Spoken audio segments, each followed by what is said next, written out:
Daily news പ്രഭാത വാർത്തകൾ നിങ്ങൾക്കായി അവതരിപ്പിക്കുന്നത് KSFE. ഹെങ്കോ റിസർച്ച് സെന്ററിലേക്ക് സ്വാഗതം. ഇത് പുള്ളിക്കാരന്റെ ഗിഫ്റ്റാ. 4 വാഷിൽ ഫെയ്ഡായി. ശരിക്കും സങ്കടമായി. നിങ്ങൾക്ക് വേണ്ടത് റെവല്യൂഷൻ ആണ്. പുതിയ ഹെൻകോ മാറ്റിക്. ഇതിന്റെ നാനോ ഫൈബർ ലോക്ക് ടെക്നോളജി ഇഴകളെ ലോക്ക് ചെയ്യുന്നു, തുണികളെ ഫേഡ് ആവാതെ സൂക്ഷിക്കുന്നു. പ്രൂഫ് മെഷീൻ ഫിൽറ്റർ നോക്കൂ. ഇനി ഇഴകളും പൊട്ടില്ല, സങ്കടവുമാവില്ല. ഹെൻകോ മാറ്റിക് വെറും വാഷ് അല്ല, കെയർ.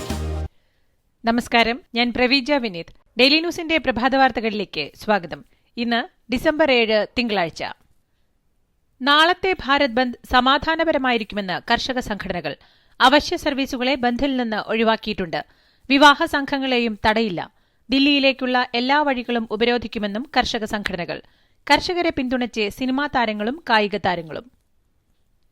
കർഷകർക്ക് പിന്തുണയുമായി നടൻ കമൽഹാസനും നടി പ്രിയങ്ക ചോപ്രയും. നമ്മുടെ കർഷകർ ഇന്ത്യയുടെ ഭക്ഷ്യസൈന്യമാണ്. അവരുടെ ഭയത്തെ ദൂരീകരിച്ചേ മതിയാകുമെന്ന് ട്വീറ്റ് ചെയ്താണ് പ്രിയങ്ക കർഷക സമരത്തിന് പിന്തുണ പ്രഖ്യാപിച്ചത്. ഭാരത് ബന്ദിന് പിന്തുണ പ്രഖ്യാപിച്ചാണ് നടനും മക്കൾ നീതി മയ്യം നേതാവുമായ കമൽഹാസൻ കർഷക സമരത്തിന് പിന്തുണയേകിയത്. മക്കൾ നീതി മയ്യം കർഷക സമരത്തിൽ ഭാഗമാകുന്നുവെന്നും കമൽഹാസൻ പ്രഖ്യാപിച്ചു. കേന്ദ്ര സർക്കാർ കൊണ്ടുവന്ന പുതിയ കാർഷിക നിയമങ്ങൾ തീർത്തും കരിനിയമങ്ങളാണെന്നും അവ പിൻവലിക്കുന്നില്ലെങ്കിൽ തനിക്ക് ലഭിച്ച രാജീവ് ഗാന്ധി ഖേൽരത്ന തിരിച്ചു നൽകും എന്നും പ്രൊഫഷണൽ ബോക്സിംഗ് താരവും ഒളിമ്പിക് മെഡൽ ജേതാവുമായ വിജേന്ദർ സിംഗ്. ഞായറാഴ്ച സിംഗു അതിർത്തിയിൽ നേരിട്ടെത്തി വിജേന്ദർ സിംഗ് കർഷകരുടെ സമരത്തിന് ഐക്യദാർഢ്യം പ്രഖ്യാപിച്ചിരുന്നു. ആദ്യഘട്ട തദ്ദേശ തെരഞ്ഞെടുപ്പിന്റെ പരസ്യപ്രചാരണത്തിന് ആവേശകരമായ സമാപനം. അവസാന നിമിഷം പലയിടത്തും കോവിഡ് നിയന്ത്രണങ്ങൾ പോലും മറികടന്നായിരുന്നു പ്രചാരണം. 5 ജില്ലകൾ നാളെ പോളിംഗ് ബൂത്തിലേക്ക് നീങ്ങും. തദ്ദേശ തെരഞ്ഞെടുപ്പിൽ തോൽവി മുന്നിൽ കണ്ടുള്ള മുൻകൂർ ജാമ്യമാണ് CPM നേതാക്കളുടെ UDF BJP ബാന്ധവമെന്ന ആരോപണത്തിന് പിന്നിലെന്ന് പ്രതിപക്ഷ നേതാവ് രമേശ് ചെന്നിത്തല.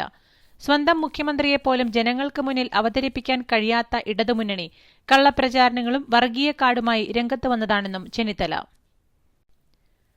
തദ്ദേശ തെരഞ്ഞെടുപ്പിൽ തോൽവി ഉറപ്പായതോടെ LDFും UDFും വർഗീയ പ്രചാരണം അഴിച്ചുവിടുകയാണെന്ന് BJP സംസ്ഥാന president K. Surendran. Rajiv Gandhi centre for biotechnology തിരുവനന്തപുരത്ത് ആരംഭിക്കുന്ന അത്യാധുനിക 2ാം ക്യാമ്പസിന് ഗുരുജി ഗോൾവാൾക്കറുടെ പേരിടുന്നത് സംബന്ധിച്ച വിവാദം അനാവശ്യമാണെന്നും അദ്ദേഹം പറഞ്ഞു. രാജീവ് ഗാന്ധി ബയോടെക്നോളജി സെന്ററിന്റെ 2ാമത്തെ ക്യാമ്പസിന് ഗോൾവാൾക്കറുടെ പേര് നൽകുന്നതിന് എന്ത് അയോഗ്യതയാണ് ഉള്ളതെന്ന് കേന്ദ്ര വിദേശകാര്യ സഹമന്ത്രി വി മുരളീധരൻ. ഗോൾവാൾക്കറുടെ പേരിടാൻ പറ്റില്ലെങ്കിൽ രാജ്യദ്രോഹക്കുറ്റത്തിന് ജയിലിൽ കിടന്ന കേരളത്തിലെ ഒരു ഇടതുപക്ഷ നേതാവിന്റെ പേരും കേരളത്തിലെ ഒരു സ്ഥാപനങ്ങൾക്കും ഇടാൻ സാധിക്കില്ലല്ലോ എന്നും മന്ത്രി വി മുരളീധരൻ. CPM കളമശ്ശേരി മുൻ ഏരിയ സെക്രട്ടറി VA സക്കീർ ഹുസൈനെതിരായ പാർട്ടി അന്വേഷണ കമ്മീഷൻ റിപ്പോർട്ട് പുറത്ത്. കഴിഞ്ഞ 10 വർഷത്തിനിടെ വൻതോതിൽ സ്വത്തുക്കൾ വാങ്ങിക്കൂട്ടിയെന്നും പാർട്ടി അനുവാദമില്ലാതെ വിദേശയാത്ര നടത്തിയെന്നുമാണ് കണ്ടെത്തൽ. അനധികൃത സ്വത്ത് സമ്പാദനത്തിന് സക്കീർ ഹുസൈനെതിരെ അന്വേഷണം ആവശ്യപ്പെട്ട് എൻഫോഴ്സ്മെന്റ് ഡയറക്ടറേറ്റിനും പരാതി കിട്ടിയിട്ടുണ്ട്. ഈ രാക്ഷസ കൊതുകുകൾ ഇത് എപ്പോൾ എത്ര വരുമെന്ന് ആർക്കറിയാം. അതിനാൽ അവതരിപ്പിക്കുന്നു മാക്സോജീനിയസ് ഓട്ടോമാറ്റിക് മെഷീൻ. ഇത് കൊതുകുകൾ സാധാരണ വരാറുള്ള സമയമനുസരിച്ച് അറ്റാക്ക് അല്ലെങ്കിൽ പ്രൊട്ടക്ട് മോഡിൽ ഓട്ടോമാറ്റിക്കലി ഷിഫ്റ്റ് ആയിക്കൊണ്ടിരിക്കുന്നു. അതായത് ലിക്വിഡ് വേസ്റ്റ് ആകുന്നില്ല. ഇനി ഇടയ്ക്കിടയ്ക്ക് എഴുന്നേറ്റ് നോ മോഡ് ചേഞ്ച്. ഇന്ത്യ വിശ്രമിച്ചോളൂ. Maxo Genius automatic intelligent protection. കേരളത്തിൽ ഇന്നലെ 51,893 സാമ്പിളുകൾ പരിശോധിച്ചതിൽ 4,777 പേർക്ക് COVID-19 സ്ഥിരീകരിച്ചു. കഴിഞ്ഞ ദിവസങ്ങളിലുണ്ടായ 28 മരണങ്ങൾ COVID-19 മൂലമാണെന്ന് ഇന്നലെ സ്ഥിരീകരിച്ചു. ഇതോടെ ആകെ മരണം 2,414 രോഗം സ്ഥിരീകരിച്ചവരിൽ 84 പേർ സംസ്ഥാനത്തിന് പുറത്തുനിന്നും വന്നവരാണ്. 4,120 പേർക്ക് സമ്പർക്കത്തിലൂടെയാണ് രോഗം ബാധിച്ചത്. 534 പേരുടെ സമ്പർക്ക ഉറവിടം വ്യക്തമല്ല. 39 ആരോഗ്യപ്രവർത്തകർക്കാണ് രോഗം ബാധിച്ചത്. രോഗം സ്ഥിരീകരിച്ച് ചികിത്സയിലായിരുന്ന 5,217 പേരുടെ പരിശോധനാഫലം നെഗറ്റീവായി. ഇതോടെ 60,924 പേരാണ് രോഗം സ്ഥിരീകരിച്ച് ഇനി ചികിത്സയിലുള്ളത്. കോവിഡ് ബാധിച്ചവരുടെ ജില്ല തിരിച്ചുള്ള വിവരങ്ങൾ. മലപ്പുറം 664, കോഴിക്കോട് 561, തൃശൂർ 476, എറണാകുളം 474, കോട്ടയം 387, കൊല്ലം 380, തിരുവനന്തപുരം 345, പാലക്കാട് 341, ആലപ്പുഴ 272, കണ്ണൂർ 223, വയനാട് 213, പത്തനംതിട്ട 197, ഇടുക്കി 169, കാസർഗോഡ് 75. സംസ്ഥാനത്ത് ഇന്നലെ പുതിയ 3 ഹോട്ട്സ്പോട്ടുകൾ. ഒരു പ്രദേശത്തെ മാത്രമാണ് ഇന്നലെ ഹോട്ട്സ്പോട്ടിൽ നിന്നും ഒഴിവാക്കിയത്. ഇതോടെ സംസ്ഥാനത്ത് ആകെ 446 ഹോട്ട്സ്പോട്ടുകൾ. സംസ്ഥാന ജലവിഭവ വകുപ്പ് മന്ത്രി കെ കൃഷ്ണൻകുട്ടിക്ക് കോവിഡ് രോഗം സ്ഥിരീകരിച്ചു. ഇദ്ദേഹത്തെ ചികിത്സയ്ക്കായി ആശുപത്രിയിൽ പ്രവേശിപ്പിച്ചു. CWC ജില്ലാ ചെയർമാനെതിരെ പോക്സോ കേസിലെ ഇരയുടെ പരാതി അതീവ ഗൌരവമുള്ളതാണെന്ന് ബാലാവകാശ കമ്മീഷൻ. വിഷയം ചർച്ച ചെയ്ത് തുടർ നടപടി സ്വീകരിക്കാൻ കമ്മീഷൻ ഇന്ന് യോഗം ചേരും. ബീഹാറിലെ നിതീഷ് കുമാർ സർക്കാരിനെതിരെ ആഞ്ഞടിച്ച് പ്രതിപക്ഷ നേതാവായ തേജസ്വി യാദവ് കാർഷിക നിയമം പിൻവലിക്കണമെന്നും കർഷകരുടെ ആവശ്യത്തെ പിന്തുണച്ച് പ്രതിഷേധിച്ചതിനെ അറസ്റ്റ് ചെയ്യാനുള്ള സംസ്ഥാന സർക്കാരിന്റെ നീക്കത്തെ വെല്ലുവിളിച്ചാണ് തേജസ്വി യാദവ് രംഗത്തെത്തിയത്. കോൺഗ്രസിൽ നിന്നും രാജിവെച്ച തെലുങ്ക് സിനിമാ താരം വിജയ് ശാന്തി ബിജെപിയിൽ ചേരും. കഴിഞ്ഞ ദിവസം ഹൈദരാബാദ് മുനിസിപ്പൽ തെരഞ്ഞെടുപ്പ് ഫലം വന്നതിന് പിന്നാലെയാണ് വിജയ് ശാന്തി കോൺഗ്രസിൽ നിന്നും രാജിവെച്ചത്. കേന്ദ്ര ആഭ്യന്തരമന്ത്രി അമിത്ഷായുമായി ഇന്നലെ കൂടിക്കാഴ്ച നടത്തിയ ഇവർ ഉടൻ ബിജെപി അംഗത്വം സ്വീകരിക്കും എന്നാണ് റിപ്പോർട്ട്. കോവിഡ് മഹാമാരി കൈകാര്യം ചെയ്യുന്നതിൽ സംഭവിച്ച വീഴ്ചയാണ് ട്രംപിന്റെ തോൽവിക്ക് കാരണമെന്ന് ബിജെപി ദേശീയ അധ്യക്ഷൻ JP നഡ്ഡ.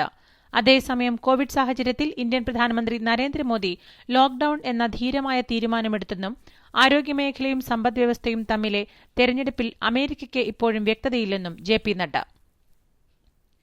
നീ ഇതുവരെ നിന്റെ ബാർ മാറ്റിയില്ലേ? എച്ചിൽ പാത്രങ്ങളിൽ ബാക്ടീരിയ 19 മിനിറ്റിൽ 700% വളരുന്നു. പുതിയ ആന്റി ബാക്ടീരിയ എക്സോയിൽ ഇഞ്ചിയുണ്ട്. സൈക്ലോസാനിന്റെ പവറിനൊപ്പം ഇനി ഇഞ്ചിയുടെ ഗുണങ്ങളും. അതായത് ബാക്ടീരിയയുടെ മേൽ ഡബിൾ ആക്രമണം. Exo family, healthy family from Jyothy lab. ഇന്ത്യയിൽ ഇന്നലെ 32,272 കോവിഡ് രോഗികൾ, മരണം 370. ഇതോടെ ആകെ മരണം 1,40,590 ഇതുവരെ 96.76 ലക്ഷം പേർക്ക് രോഗം സ്ഥിരീകരിച്ചു. രാജ്യത്ത് നിലവിൽ 3.95 ലക്ഷം രോഗികൾ, 91.38 ലക്ഷം പേർ രോഗമുക്തി നേടി.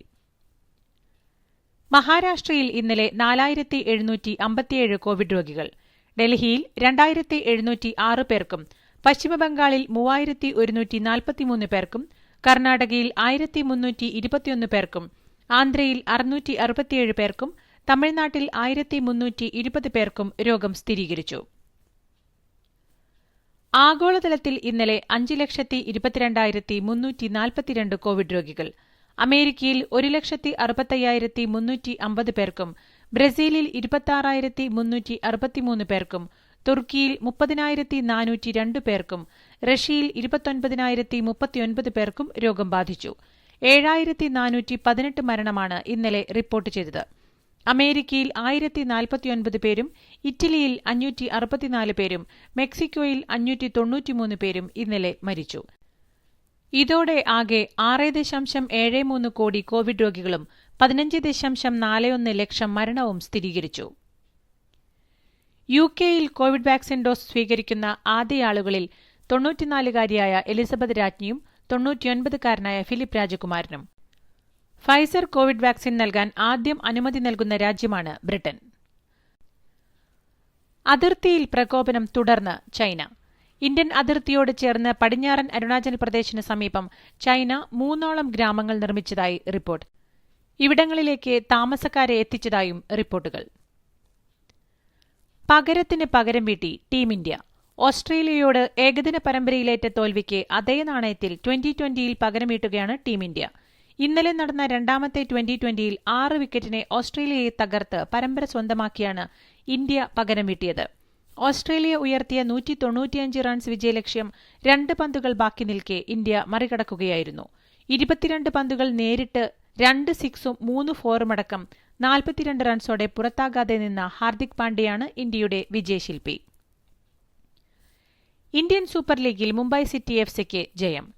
ഇന്നലെ നടന്ന ആദ്യ മത്സരത്തിൽ ഒഡീഷ എഫ്സിയെ എതിരില്ലാത്ത 2 ഗോളുകൾക്ക് തകർത്താണ് മുംബൈ സിറ്റി വിജയം കരസ്ഥമാക്കിയത്. 30-ാം മിനിറ്റിൽ പെനാൽറ്റിയിലൂടെ ബർത്തലോമോ ഒഗ്ബച്ചയും ആദ്യ പകുതി അവസാനിക്കുന്നതിന് തൊട്ടുമുമ്പ് റൌളിൻ ബോർഗസുമാണ് മുംബൈക്കായി സ്കോർ ചെയ്തത്. ഇന്ത്യൻ സൂപ്പർ ലീഗിൽ കേരള ബ്ലാസ്റ്റേഴ്സിന് 2ാം തോൽവി. ഇന്നലെ നടന്ന രണ്ടാമത്തെ മത്സരത്തിൽ 1-3 ഗോളുകൾക്ക് ഗോവ ബ്ലാസ്റ്റേഴ്സാണ് കേരള ബ്ലാസ്റ്റേഴ്സിനെ തകർത്തത്.